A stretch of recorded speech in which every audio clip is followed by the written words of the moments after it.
Hello बच्चों, welcome to my channel. आज हम लोग क्लास 5th का हिंदी बुक का नाम है कोपल का लेसन का नाम है चतुर चित्रकार के सभी प्रश्नों का उत्तर बनाएंगे।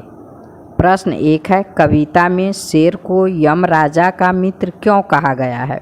उत्तर, यम मृत्यु के देवता हैं। शेर चित्रकार को मारकर खा जाता, तो इस प्रकार शेर भी यम की तरह मृत्यु का प्रतीक है, इसलिए कविता में शेर को यम राजा का मित्र कहा गया है। 2, शेर ने चित्रकार को नाव रोकने के लिए क्यों कहा? उत्तर, शेर ने चित्रकार को नाव रोकने के लिए इसलिए कहा कि चित्रकार जब अपना कलम और कागज लेने वापस आएगा तो शेर उसे मारकर खा सके। 3 नंबर, शेर चित्रकार की ओर ध्यान से क्यों देखने लगा था? उत्तर, शेर चित्रकार की ओर ध्यान से इसलिए देखने लगा था ताकि चित्रकार उसका एक सुंदर चित्र बना सके। 4, चित्रकार ने शेर को क्या कहकर बुलाया? उत्तर, सुंदर चित्र बना दूं, बैठ जाइए आप, यह कहकर चित्रकार ने शेर को बुलाया। 5, शेर को देखकर चित्रकार की क्या दशा हुई? उत्तर, शेर को देखकर चित्रकार के तुरंत होश उड़ गए और नदी, पहाड़, पेड़ और पत्तों का उसे कुछ भी जोश नहीं रह गया। अब है कल्पना और अनुवाद। 1, अगर चित्रकार की जगह आप होते तो शेर से कैसे बचते? उत्तर, अगर चित्रकार की जगह मैं होता तो शेर से बचने के लिए बिल्कुल वैसा ही करता जैसा चतुर चित्रकार ने किया। 2, यदि झील के किनारे नाव नहीं होती तो चित्रकार अपनी जान कैसे बचाता? उत्तर, यदि झील के किनारे नाव नहीं होती तो चित्रकार अपनी जान तैरकर बचाता। 3, अगर शेर चित्रकार का कहा मानकर दूसरी तरफ मुंह नहीं करता तो क्या होता? उत्तर, अगर शेर चित्रकार का कहा मानकर दूसरी तरफ मुंह नहीं करता तो चित्रकार भागने में सफल नहीं हो पाता और चित्र बनने के बाद शेर चित्रकार को मारकर खा जाता। चित्रकार ने शेर का कैसा चित्र बनाया था? चित्र बनाकर दिखाइए। तो ये जो चित्र है यह बनाकर आप देखकर बना लीजिए। उड़ गए होश। 1 में है, उसे देखकर चित्रकार के तुरंत उड़ गए होश। नदी, पहाड़, पेड़, पत्तों का रह न गया कुछ जोश। अब क है, किसे देखकर चित्रकार के होश उड़ गए? उत्तर, शेर को देखकर चित्रकार के होश उड़ गए। ख, जंगल में क्या क्या था? तो जंगल में नदी, पहाड़ और पेड़ थे। होश उड़ने का अर्थ है नींद उड़ना, तो बहुत घबरा जाना, हैरान होना, तो उत्तर होगा बहुत घबरा जाना। घ है, आपके होश कब उड़ते हैं? मेरे होश उड़ जाते हैं जब मेरे होश उड़ जाते हैं जब सर या मैडम स्कूल या कोचिंग में सरप्राइज टेस्ट लेते हैं। मेरे होश उड़ जाते हैं जब मैं बहुत ऊंचे झूले पर बैठता हूँ। अंग है, होश उड़ना एक मुहावरा है जिसका अर्थ है घबरा जाना। इसी घबरा जाना को बताने के लिए कई और मुहावरे हैं, जैसे सिट्टी पिट्टी गुम हो जाना, पसीने छूटना, बेहोशी छाना, घबरा जाना, हाथों के तोते उड़ना, पैरों तले जमीन खिसकना। आप इन मुहावरों का प्रयोग करते हुए एक एक वाक्य बनाइए। उत्तर, सिट्टी पिट्टी गुम हो जाना। तो अचानक जब गली के 4 कुत्ते मुझ पर भौंकने लगे, मेरी सिट्टी पिट्टी गुम हो गई। पसीने छूटना। वार्षिक परीक्षा में गणित के कठिन प्रश्नों का हल करते करते मेरे पसीने छूट गए। बेहोशी छाना। वह मंच पर भाषण देने गया, लेकिन अपने सामने ढेर सारे दर्शकों को देखकर उस पर बेहोशी छा गई। हाथों के तोते उड़ना। मेरा प्रिय मित्र जब कोर्ट में मेरे खिलाफ ही गवाही देने गया तो उसे देखकर मेरे हाथों के तोते उड़ गए। पैरों तले जमीन खिसकना। नए स्कूल में पहले ही दिन सोहन का साइकिल चोरी हो गया तो उसके पैरों तले जमीन खिसक गई। चुपके से। चित्रकार चुपके से खिसका जैसे कोई चोर। क, चुपके से खिसकने का क्या मतलब है? उत्तर, चुपके से खिसकने का मतलब है धीरे से दूसरों की नज़र बचाकर निकलना। ख, चित्रकार चुपके से क्यों खिसकने लगा?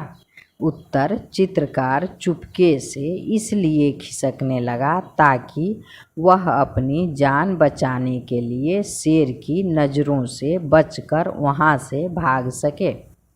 ग, चोर चुपके से क्यों खिसकते होंगे? उत्तर, चोर चुपके से इसलिए खिसकते होंगे ताकि वह पकड़े न जाएं। घ, किसी ऐसी घटना के बारे में बताइए जब आपको भी चुपके से खिसकना पड़ा हो। उत्तर, एक दिन पिताजी बड़े भाई को पढ़ाई ठीक से नहीं करने और गर्मी की दोपहर को क्रिकेट खेलने जाने के लिए डांट रहे थे तो मैं वहां चुपके से खिसक गया था ताकि मुझे भी डांट न पड़े। अंग, बताइए ये कब कब चुपके से खिसकते होंगे? आपकी कक्षा के बच्चे, पिताजी, माँ, आपका दोस्त, बहन, भाई। तो ये आप इनसे पूछकर लिख लीजिए। च, आप कुछ ऐसे काम भी करते होंगे जिन्हें चुपचाप न किया जाए तो डांट पड़ती है। किसी एक घटना के बारे में बताइए। उत्तर, मेरे वर्ग के मेरे प्रिय मित्र का जन्मदिन था। सभी बच्चे शाम को उसके घर जाने वाले थे। सभी आपस में गिफ्ट देने के बारे में चर्चा कर रहे थे। मुझे लगा कि मुझे भी कोई अच्छा सा उपहार देना चाहिए, लेकिन कम पैसे में कोई अच्छा गिफ्ट नहीं आ पा रहा था। इसलिए मैं अपने बैंक में जमा कुछ पैसे निकालकर एक वीडियो की गेम खरीदा और उसे उपहार स्वरूप दे दिया, लेकिन घर में किसी को नहीं बताया, नहीं तो मुझे डांट पड़ती। भाषा के रंग। चित्रकार सुनसान जंगल में बना रहा था चित्र। कविता की इस पंक्ति को गद्य में इस तरह से लिखा जाता है। चित्रकार सुनसान जगह में चित्र बना रहा था।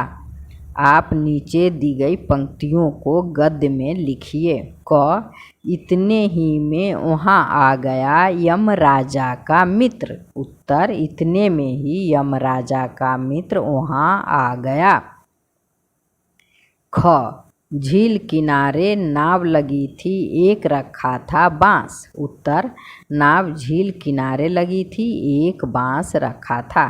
ग, जल्दी जल्दी नाव चलाकर निकल गया वह दूर। उत्तर, वह जल्दी जल्दी नाव चलाकर दूर निकल गया।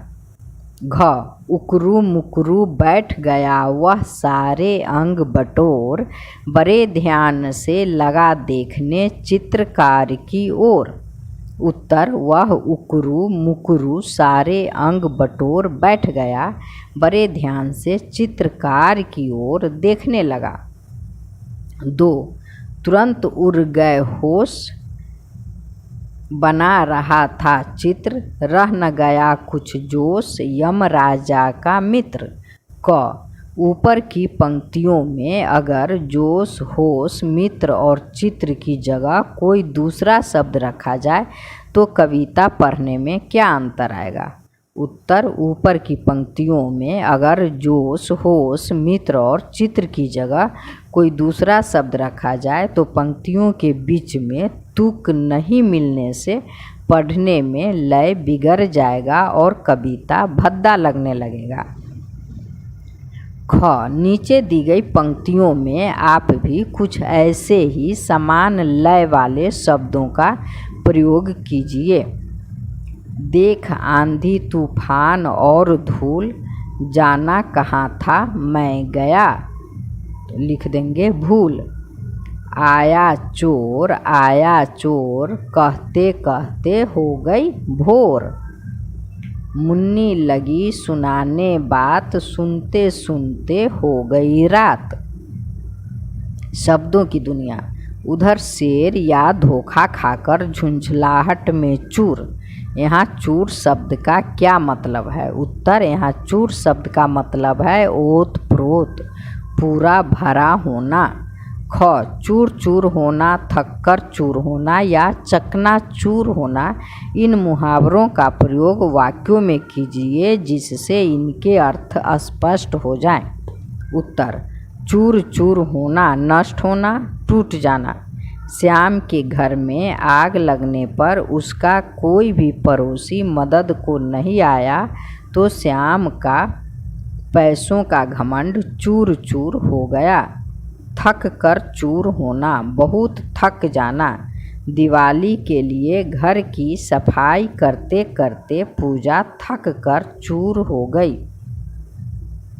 चकनाचूर होना, किसी वस्तु के ऐसे टुकड़े टुकड़े हो जाना कि वह पहचान में न आए। तो लालटेन जब प्यारी के हाथों से गिरा तो उसका शीशा चकनाचूर हो गया। प्रश्न 2 है, नीचे दिए गए शब्दों को बोल कर पढ़िए। कहा, कहाँ, आधी, आंधी। दोनों को बोलने में क्या अंतर है? इनके अर्थ में क्या अंतर है? इस अंतर का कारण बताएं। उत्तर, कहा और आधी बोलने में नाक से न का उच्चारण नहीं होता है, जबकि कहाँ और आंधी बोलने में होता है। इस अंतर का कारण सिर्फ चंद्र बिंदु है। वाक्यों में आए मोटे शब्दों में चंद्र बिंदु का सही प्रयोग कीजिए। आप कहाँ जा रहे हैं? तो होगा आप कहाँ जा रहे हैं। मैंने बाँस की टोकरी बनाई, मैंने बाँस की टोकरी बनाई। मेरी आँख में कुछ पड़ गया है, मेरी आँख में कुछ पड़ गया है। लगता है आंधी आने वाली है, लगता है आंधी आने वाली है। सारा गाँव खुश था, सारा गाँव खुश था। मैंने जल्दी से सामान बांधा, मैंने जल्दी से सामान बांधा। चित्र में कार जोड़ने से चित्रकार शब्द बना है। आप भी दार लगाकर शब्द बनाइए। तो दुकान जोरदार, दुकानदार। हवा जोरदार, हवादार। समझ जोरदार, समझदार। जान जोरदार, जानदार। शान जोरदार, शानदार। 4, चित्र बनाने वाले को चित्रकार कहते हैं। इस प्रकार नीचे लिखे स्तंभ क में स्तंभ ख से सही शब्द मिलाइए। संगीत बनाने वाला संगीतकार, गीत लिखने वाला गीतकार, कला दिखाने वाला कलाकार, कहानी लिखने वाला कहानीकार, मूर्ति बनाने वाला मूर्तिकार। 5, बोला सुंदर चित्र बना दूं, बैठ जाइए आप। इस पंक्ति में चित्र की क्या विशेषता बताई गई है? रिक्त स्थान में भरिए। चित्र खाली स्थान है, चित्र सुंदर है। संज्ञा की विशेषता बताने वाले शब्द विशेषण कहलाते हैं। अब फिर इसका मिलान करना है। तो पहाड़ ऊंचा, पानी ठंडा, पेड़ हरा, शेर डरावना, चित्रकार चतुर, जंगल घना, मित्र सच्चा।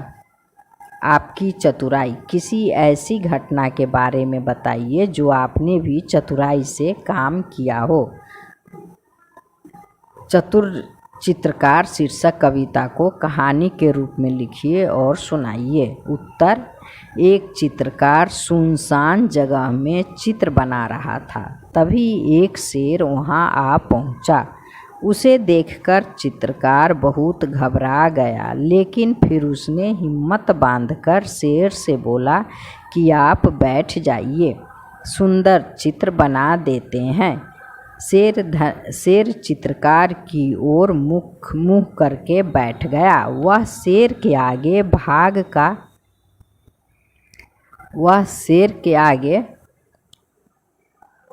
बाघ का चित्र बना दिया। तब वह बोला कि आप पीठ पीछे करके बैठ जाइए ताकि मैं पीछे वाले हिस्से का चित्र बना सकूं। जब शेर मुंह फेर कर बैठा तो वह चुपके से झील किनारे लगे नाव में बैठकर एक बांस से नाव खेने लगा और भाग गया। शेर धोखा खाकर बहुत झुंझलाया और चित्रकार से बोला कि कलम और कागज तो ले जाओ, लेकिन चित्रकार समझदार था। वह बोला कि कागज कलम अपने पास रखकर जंगल में चित्रकला का अभ्यास कीजिए। इस प्रकार चित्रकार अपनी चतुराई से अपनी जान बचाने में सफल हुआ। धन्यवाद बच्चों, फिर मिलेंगे अगले चैप्टर में।